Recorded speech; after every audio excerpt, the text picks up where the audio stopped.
معاملہ اللہ کے سپرد کرنے کا مطلب ہے کہ اس کا نتیجہ بھی اللہ کے سپرد کرنا۔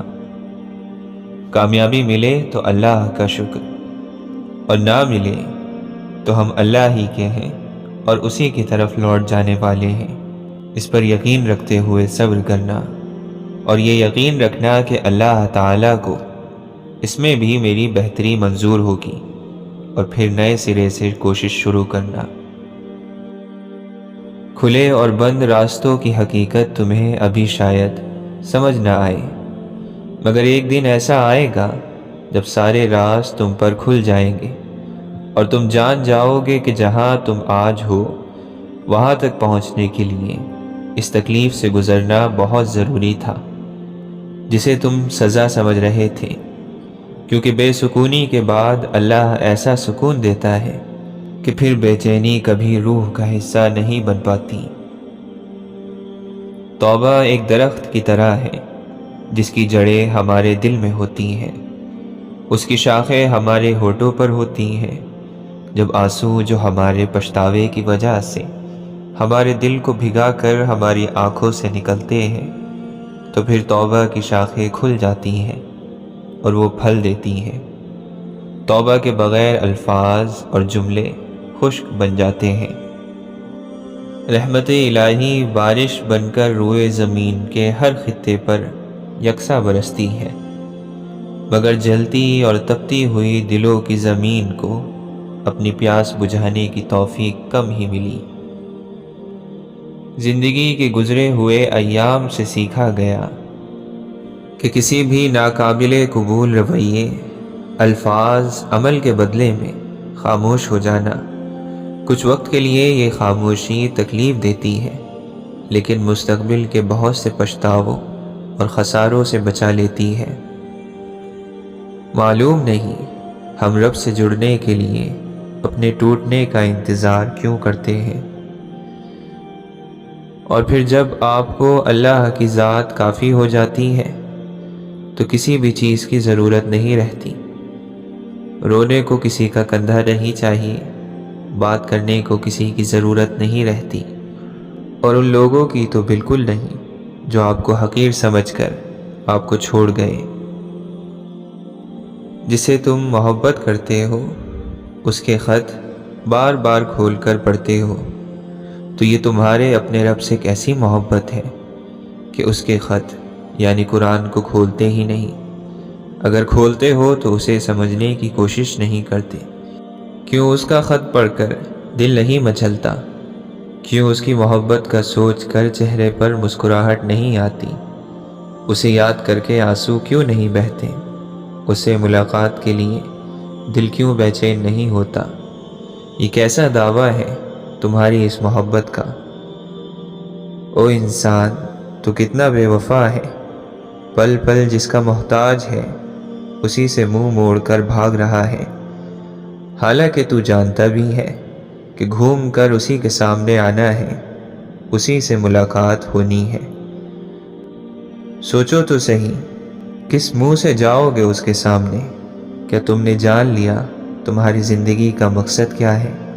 کیا تم نے پا لیا وہ راز جس کے لیے تمہیں یہاں اس دنیا میں بھیجا گیا؟ یہ دنیاوی محبتیں تو تمہاری آزمائش کرنے آتی ہیں کہ تم حقیقی محبت سے کتنے قریب ہو، اور جب تم صبر کے ساتھ اس کی رضا میں راضی رہتے ہو تو وہ بھی پھر تمہیں تمہاری من پسند چیز پلک جھپکتے واپس لوٹا دیتا ہے۔ اور یہ جو تم بار بار ہر کسی کے سامنے صبر اور ضبط کا واویلا کر رہے ہو، تو بتاؤ ذرا، کیا تمہارا صبر زیادہ ہے یا صبر ایوب؟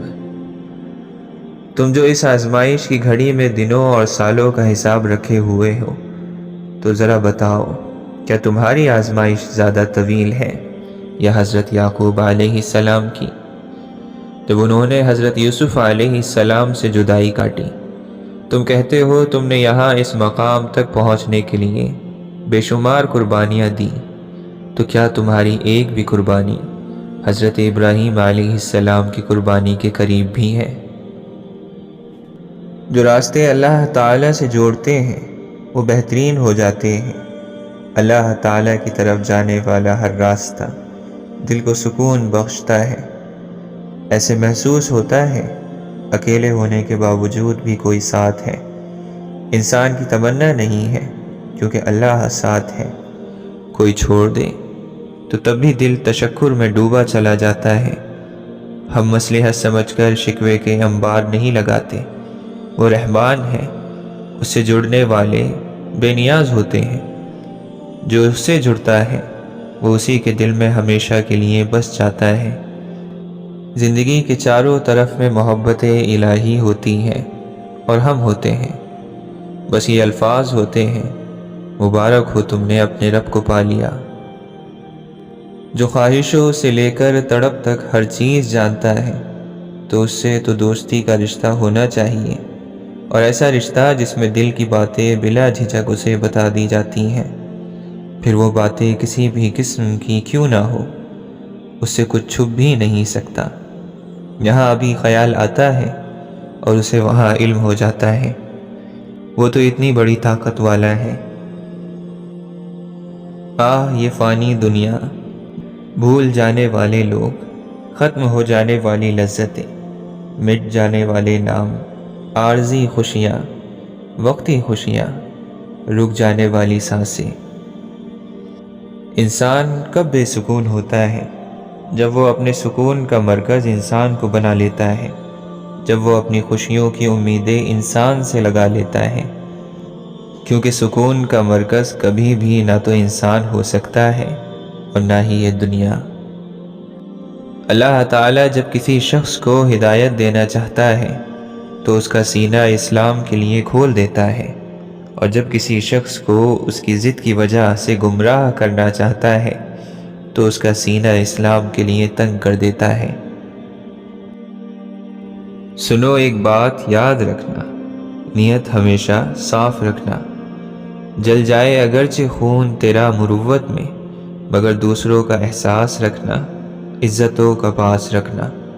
بہت ممکن ہے کہ خوش نہ ہو سکے تجھ سے زمانہ، پھر تو نفرتوں سے باز رکھنا، محبتوں کو آباد رکھنا۔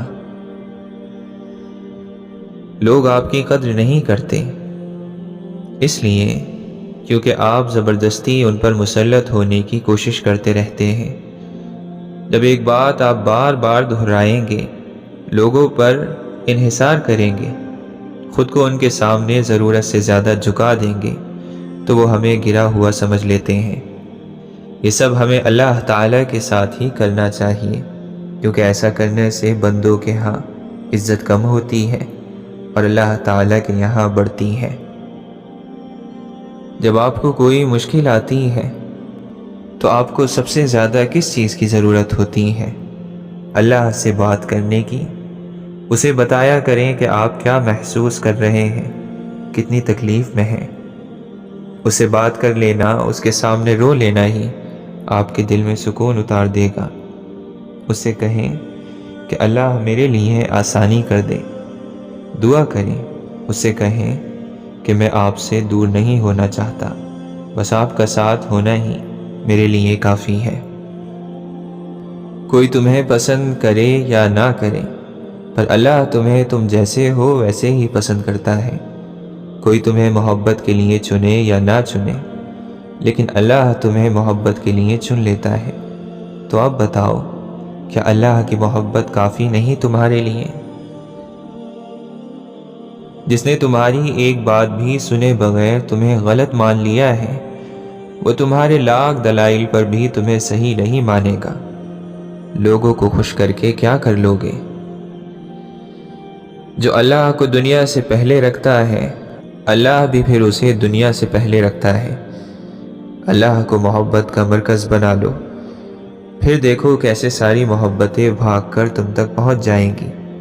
اللہ ہی محبت کا پہلا اور آخری حقدار ہے، بیچ کی ساری محبتیں تو بس چند لمحوں کی کہانی ہے۔ زندگی کبھی کبھار تمہیں ایسے موڑ پر لے آتی ہے جہاں صرف دو ہی راستے ہوتے ہیں، پہلا یہ کہ حقیقت سے بھاگتے رہو، اور دوسرا یہ کہ اللہ کی رضا میں راضی ہو جانا۔ تو تمہارے لیے یہی بہتر ہے کہ اللہ کی رضا میں راضی ہو جاؤ، اللہ کا اعلان ہے کہ نہیں پیسوں سے، شراب سے، موسیقی سے دل کو اطمینان نہیں ملتا۔ اب یہ دل اللہ سے جڑنے کے لیے تڑپتا ہے، اور جب اللہ کو یاد نہ کرو تو تمہاری روح روتی ہے، دل اداس ہو جاتا ہے۔ وہ دعا ہی تھی جس نے حضرت یونس علیہ السلام کو مچھلی کے پیٹ میں 40 دن اللہ کے حکم سے زندہ رکھا۔ دنیا کی کوئی چیز اتنی پاک اور شفاف نہیں جتنا پاک وہ دل ہے جس پر اللہ کی محبت قابض ہے۔ سب کچھ چھوڑ کر اپنے رب پر اندھا اعتبار کر لے، یقین کر تیرا رب اپنے وعدوں کا بڑا سچا ہے۔ سب سے اچھی زندگی وہ بسر کرتے ہیں جو اپنی ضرورت پوری کرنے کے لیے اللہ کے سوا کسی اور پر بھروسہ نہیں کرتے۔ جب انسان اپنے رب پر اس قدر بھروسہ کر لیتا ہے کہ اس کے علاوہ کوئی بھی اس کی ضرورت پوری کرنے والا نہیں، تو اللہ بھی اپنے بندے کو مایوس نہیں لوٹاتا۔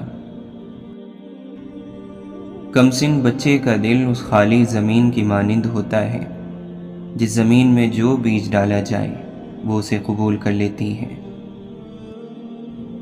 حضرت علی رضی اللہ عنہ فرماتے ہیں، گناہ گار لوگوں کی محفل میں شرکت کرنے والا اللہ کے عذاب سے محفوظ نہیں رہتا۔ ایسی محفل میں جہاں کھلم کھلا گناہ ہو، شامل ہونا ایمان کو ختم کر دیتا ہے۔ فضول چیزوں اور فضول باتوں کو چھوڑ دو، احمق اور بیوقوف لوگ تم سے خود بخود دور ہٹ جائیں گے۔ بدترین سچائی یہ ہے کہ انسان خود اپنی تعریف کرنے لگے، فخر کرنے سے بڑھ کر کوئی جہالت نہیں۔ آپ فرماتے ہیں، میں اپنے سے بڑوں کا احترام اس لیے کرتا ہوں کہ ان کے ثواب مجھ سے زیادہ ہیں، اور اپنے سے چھوٹوں کا احترام اس لیے کرتا ہوں کہ ان کے گناہ مجھ سے کم ہیں۔ بے چینیاں اور چھوٹی چھوٹی الجھنیں بڑھنے لگیں تو غور ضرور کرنا چاہیے، کہیں ہم نے چھوٹی چھوٹی نیکیاں کرنا تو نہیں چھوڑ دیں، جیسے کسی دیے میں تیل ڈالنا، چڑیوں کو دانہ ڈالنا، کسی ضرورت مند کی تھوڑی مدد کرنا، کسی بھوکے کو کھانا کھلانا، چپکے سے کسی ایسے کا مان رکھنا جسے تقاضا کرنا نہ آتا ہو۔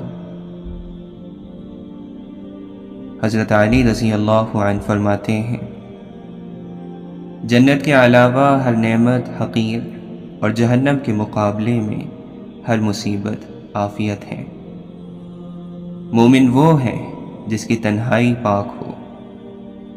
جو آدمی اللہ تعالیٰ کے سامنے اپنی عاجزی ظاہر کرتا ہے تو دنیا داروں کی اونچی گردنیں اس کے سامنے ذلیل اور پست ہو جاتی ہیں۔ آگ خوش لکڑیوں کو اتنی تیزی سے نہیں جلاتی جتنی تیزی سے غیبت بندے کی نیکیاں ختم کر دیتی ہیں۔ لوگ دین میں علم کے اس طرح ضرورت مند ہیں جس طرح دنیا میں کھانے پینے کی ضرورت مند ہیں۔ جہالت ایک قسم کی موت ہے اور جاہل لوگ چلتی پھرتی لاشیں ہیں۔ محبت کیا ہے؟ ہر اس بات کو نظر انداز کر دینا جس سے تعلق ٹوٹ جانے کا ڈر ہو۔ واصف علی واصف فرماتے ہیں، وظیفہ صرف شکر کا کیا کرو کہ یا رب العالمین تیرا شکر ہے۔ جب کوئی دقت ہو تو الحمدللہ پڑھنا شروع کر دیا کرو، اللہ تعالی تکلیف دور کر دے گا۔ اللہ کی رحمت بندے کی تلاش میں رہتی ہے کہ کوئی موقع مل جائے، کوئی بہانہ مل جائے کہ بندے کو معافی دی جائے۔ مولانا رومی فرماتے ہیں، جو شخص بدی کو نہیں سمجھتا وہ نیکی کو نہیں سمجھ سکے گا، اس لیے کہ ایک چیز کو اس کی ضد ہی سے جانا جا سکتا ہے۔ دلوں میں بسنے والے تو پھولوں کے جیسے ہوتے ہیں، دنیا سے چلے بھی جائیں تو پیچھے یادوں کی خوشبو چھوڑ جاتے ہیں۔ تم اپنی ماں سے کبھی حساب نہ کرنا، ورنہ تم پر رزق کے سارے دروازے بند کر دیے جائیں گے۔ کچھ لوگ نظر کی روشنی کی طرح ہوتے ہیں، وہ ساتھ ہو تو اندھیروں میں بھی راستے مل جاتے ہیں۔ مولانا رومی فرماتے ہیں، چالاکی اور دھوکے کی فکر مت کرو۔ اگر کچھ لوگ تمہیں جال میں پھانسنے کی کوشش کرتے ہیں اور تمہیں تکلیف پہنچاتے ہیں تو اللہ بھی ان کو جال میں پھنسا رہا ہے۔ کنواں کھودنے والے کنویں میں گر جاتے ہیں۔ کوئی برا آدمی سزا پائے بغیر نہیں رہتا اور اچھائی جزا پائے بغیر نہیں ہوتی۔ حق پر یقین رکھو اور باقی جو ہوتا ہے ہونے دو۔ درختوں سے تعلق کا ہنر تو سیکھ لے انسان، جڑوں میں زخم لگتے ہیں، ٹہنیاں سوکھ جاتی ہیں۔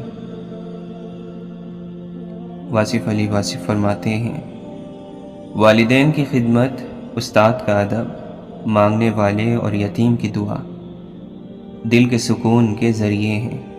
یتیم کا مال کھانے والا 1000 یتیم خانے بنوائے، سکون نہیں پائے گا۔ کسی چیز کو اور کسی شخص کو قبول کرنے سے پہلے جو مرضی تحقیق کر لیا کرو، مگر جب قبول کر لیا تو نبھا جانا ہی کمال ہے۔ اگر پیسے سے کسی کی خدمت کر سکتے ہو تو پیسے دے دو، اگر کچھ نہیں کر سکتے تو میٹھی زبان سے خدمت کر دو، یہ آپ کا دین ہے۔ ہر عمل کرنے والا جنت میں نہیں جاتا، ہر گناہ جہنم میں نہیں جاتا۔ عبادت غرور پیدا کرے تو مارے گئے برباد ہو گئے، گناہ عاجزی پیدا کر جائے تو شکر ہے بچ گئے۔ جو تکلیف دے گیا میں نے اس کو بھی تکلیف نہیں دینی۔ تم اس مقام پر پہنچ جاؤ، آپ کو اللہ کا قرب فوراً مل جائے گا۔ نیک آدمی کا مستقبل کبھی تاریک ہو ہی نہیں سکتا، چاہے دنیا سے سورج چلا ہی جائے۔ آپ فرماتے ہیں، جس انسان کو رونا نصیب ہو گیا وہ آدمی زندگی میں 1000 بار اپنے غم کا شکر گزار ہوگا کہ یا اللہ آپ نے مجھے پسند کر لیا۔ آپ صلی اللہ علیہ وسلم کے کسی پسندیدہ آدمی کے قریب ہونے کا نام درود ہے، جبکہ یہ محسوس ہو کہ یہ حضور پاک صلی اللہ علیہ وسلم کے قریب ہے۔ آپ فرماتے ہیں، ایک عام آدمی اپنی ذات کے لیے بھی باعث رحمت نہیں ہو سکتا، اور سرکار صلی اللہ علیہ وسلم پوری کائنات کے لیے باعث رحمت ہے۔ مولانا رومی فرماتے ہیں، یہ تیرا نفس بد یقین ہے جس نے نمرود کو بھی تباہ کیا، ایک پھاڑ کھانے والا بھیڑیا ہے، اپنے نفس کی ہمیشہ مخالفت کرتے رہو۔ کوشش کرنے کا آپ کو حق ہے مگر گلہ کرنے کا حق نہیں۔ اللہ سے اجر نہ مانگ کہ اجر تو مزدور مانگا کرتے ہیں، تو اللہ سے صرف اس کی رضا مانگ۔ اگر عشق زندہ ہو تو نفس کا اثر ختم ہو جاتا ہے، قریب ہو جانے سے جھگڑا ختم ہو جاتا ہے۔ جھگڑا تو دوری پیدا کرتی ہے، قرب تو خاموشی پیدا کر دیتا ہے۔ اللہ کے دوستوں کے علاوہ دنیا کے باقی لوگ بچے کی طرح ہیں جو دنیا کے کھیل میں مگن ہیں۔ اگر تیرے خیال میں انصاف نہیں تو عمل میں انصاف ہو ہی نہیں سکتا۔ غافل کی آنکھ اس وقت کھلتی ہے جب وہ بند ہونے والی ہوتی ہے۔ بات ہی رہ جائے گی تاریخ میں، ورنہ اس دنیا میں جو آیا گیا۔ حضرت علی رضی اللہ عنہ فرماتے ہیں، آنسو صرف دل سخت ہونے کی وجہ سے خشک ہوتے ہیں، اور دل کا سخت ہونا صرف گناہوں کی وجہ سے ہوتا ہے۔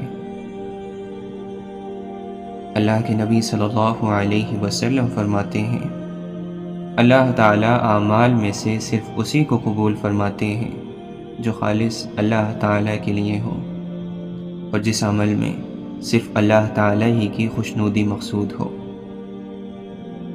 بے شک جو شخص اللہ کی اطاعت اور اس کی نافرمانیوں پر اپنے نفس سے لڑتا ہے اور جہاد کرتا ہے وہ اللہ کے نزدیک نیک شہید جیسا ہے۔ مسافر ہر بشر ہے، کوئی نہیں یہاں جاوداں، کب چھوڑ جائیں یہ جہاں کسی کو کیا خبر۔ واصف علی واصف فرماتے ہیں، دعا کی زنجیر کھٹکھٹانا بھی قرب ہے، دعا سے محروم ہونے والا اللہ سے محروم ہو گیا۔ دعاؤں کا آسرا چھن جائے تو سمجھو کہ عذاب شروع ہو چکا ہے۔ ہر خوشی کے اندر ایک غم ہے اور ہر مایوسی کے عالم میں امید جلوہ گر ہے۔ آپ فرماتے ہیں، جب اللہ کہے کہ ابھی زندہ رہو تو ہم زندہ رہیں، اور جب وہ کہیں کہ اب واپس آنے کا وقت ہے تو ہم خوشی سے رخصت ہو جائیں۔ محبت کو پہچان لینے والا انسان ہر طرف حسن ہی حسن دیکھتا ہے، وہ ہنستا ہے بے سبب، روتا ہے بلا وجہ۔ محبت کی کائنات جلوہ محبوب کے سوا کچھ اور نہیں۔ نشہ کسی بھی چیز کا ہو انسان کو غلام بنا دیتا ہے۔ نیند زندگی کا ایک ایسا آئینہ ہے جس میں موت کا عکس دکھائی دیتا ہے۔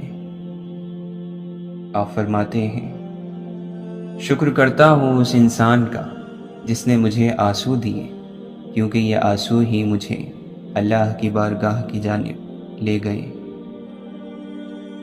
دعا یہ کرو کہ اے اللہ، جو کچھ تو نے دینا ہے بغیر مانگے دے دے، اور جو کچھ تو نے نہیں دینا وہ مانگنے کی توفیق ہی نہ دے۔ وہ آدمی جس کے لیے دنیا میں رہنا اور جانا برابر ہو وہ مومن ہے۔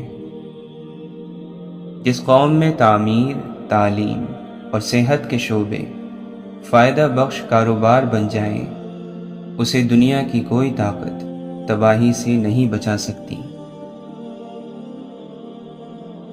شیخ سعدی رحمۃ اللہ علیہ فرماتے ہیں، دوست وہ ہیں جو دوست کا ہاتھ اس کی پریشانی اور تنگی میں پکڑتا ہے۔ حضرت علی رضی اللہ عنہ فرماتے ہیں، مجھے اس شخص پر تعجب ہوتا ہے جو روز دیکھتا ہے کہ اس کی عمر اور سانس کم ہو رہی ہے اور وہ موت کے لیے تیاری نہیں کرتا۔ اگر صرف اللہ کو ماننا ہی سارا ایمان ہوتا تو شیطان بھی ایک مومن ہوتا۔ آہستہ آہستہ چلنا اور منزل تک پہنچنا دوڑنے اور راستے میں رہ جانے سے بہتر ہے۔ شیخ سعدی رحمۃ اللہ علیہ فرماتے ہیں، اپنے حصے کا کام کیے بغیر دعا پر بھروسہ کرنا بے وقوفی ہے، اور اپنی محنت پر بھروسہ کر کے دعا سے گریز کرنا تکبر ہے۔ ایک شخص امام شافعی رحمۃ اللہ علیہ کے پاس آیا کہ فلاں شخص آپ کی برائی کرتا ہے۔ آپ رحمۃ اللہ علیہ نے فرمایا، اگر تو سچا ہے تو چغل خور ہے، اور اگر جھوٹا ہے تو فاسق۔ اس بات پر وہ شخص شرمندہ ہو کر چلا گیا۔ مجھے ایسی صفت دے میرے مالک، کوئی پیاسا جو دیکھوں تو دریا ہو جاؤں۔ اگر بہترین فیصلہ چاہتے ہو تو سب کچھ اپنے اللہ پر چھوڑ دو۔ واصف علی واصف فرماتے ہیں، بڑی سے بڑی اور آسان بزرگی یہی ہے کہ ہمیں اللہ کا ہر فیصلہ منظور ہے۔ جب فضل ہو جاتا ہے تو ماں باپ راضی ہو جاتے ہیں، بیوی اور اولاد بھی راضی ہو جاتی ہیں، بلکہ سب راضی ہو جاتے ہیں۔ اس لیے فضل کی دعا مانگتے رہنا چاہیے، یعنی آپ خود راضی، جب خود راضی تو اللہ راضی۔ حضرت علی رضی اللہ عنہ فرماتے ہیں، دنیا کے لیے یہی عیب کافی ہے کہ اس میں وفا نہیں۔ انسان کا اپنے دشمن سے انتقام کا سب سے اچھا طریقہ یہ ہے کہ وہ اپنی خوبیوں میں اضافہ کرے۔ 3 بڑے کام مشکل ہیں، ہر حالت میں اللہ کو یاد رکھنا، مال کے ذریعے اپنے بھائیوں کی مدد کرنا اور لوگوں کے ساتھ خود سے انصاف کرنا۔ توبہ روح کا غسل ہے، جتنی بار کی جائے روح میں نکھار پیدا ہوتا ہے۔ جو تعلیم کی تلخیوں کو برداشت نہیں کر پاتا وہ جہالت کی ذلت میں باقی رہتا ہے۔ جو لوگوں سے کم آرزوئیں وابستہ رکھے اور ان سے بے نیاز ہو کر رہتا ہے، اللہ عز و جل اسے غنی اور بے نیاز کر دیتا ہے۔ حسد کرنے والا نفرت کرنے کا کوئی نہ کوئی بہانہ ڈھونڈ ہی لیتا ہے۔ جھوٹوں کی سب سے بڑی سزا یہ ہے کہ ان کا سچ بھی جھوٹ سمجھا جاتا ہے۔ وہ شخص اپنی ذلت پر راضی ہوا جس نے دوسروں کے سامنے اپنی مشکلات ظاہر کی۔ جاہل اپنی کوتاہی کو نہیں جانتا اور اپنے خیرخواہ کی بات قبول نہیں کرتا۔ غصہ ایک قسم کی دیوانگی ہے، کیونکہ غصہ کرنے والا بعد میں شرمندہ ضرور ہوتا ہے، اور اگر وہ شرمندہ نہ ہو تو یقیناً وہ دیوانہ ہے۔ غصے سے ڈرو، کیونکہ یہ شیطان کے لشکروں میں سے ایک بڑا لشکر ہے۔ جس کے پاس عقل نہیں اس کے پاس ادب نہیں، جس کے پاس ہمت نہیں اس کے پاس کامیابی نہیں، اور جس کے پاس دین نہیں اس کے پاس حیا نہیں۔ جس شخص کو اپنے نفس کو درست کرنے کی ضرورت ہو اس کو چاہیے کہ نفس کو خاموشی اور ادب کی لگام لگا دے اور نفس کو تقوی کی زرہ پہنا دے۔ یہی اس کے مطمئنہ بننے اور اللہ تعالی تک پہنچنے کا ذریعہ ہے۔ عزت در حقیقت وہ ہوتی ہے جو بندے کو اللہ کے دربار میں حاضر کرے، اور ذلت وہ ہے جو انسان کو اللہ سے غائب اور غافل کر دے۔ جس مالک کی ملکیت ہے اس کی پرورش اور اس کی ہلاکت دونوں مالک ہی کے قبضے میں ہیں۔ امام غزالی رحمۃ اللہ علیہ فرماتے ہیں، اگر رزق عقل اور دانشوری سے ملتا تو جانور و بے وقوف بھوکے مر جاتے۔ انسان کی تمام پریشانیوں کی وجہ مقدر سے زیادہ چاہنا، وقت سے پہلے چاہنا، اور جو ملا ہے اس پر راضی رہنے کی کمی ہے۔ دنیا نصیب سے ملتی ہے اور آخرت محنت سے، لیکن لوگ محنت دنیا کے لیے اور آخرت کو نصیب پر چھوڑ دیتے ہیں۔ اللہ تعالی ہم سب کو فکر و عمل کی توفیق دے۔ بہتر ہے کہ دل میں اللہ کے عشق کی آگ روشن کی جائے۔ یہ آگ ہر قسم کے شک اور شبہ کو جلا کر خاک کر دیتی ہے اور یقین کی دولت حاصل ہو جاتی ہے۔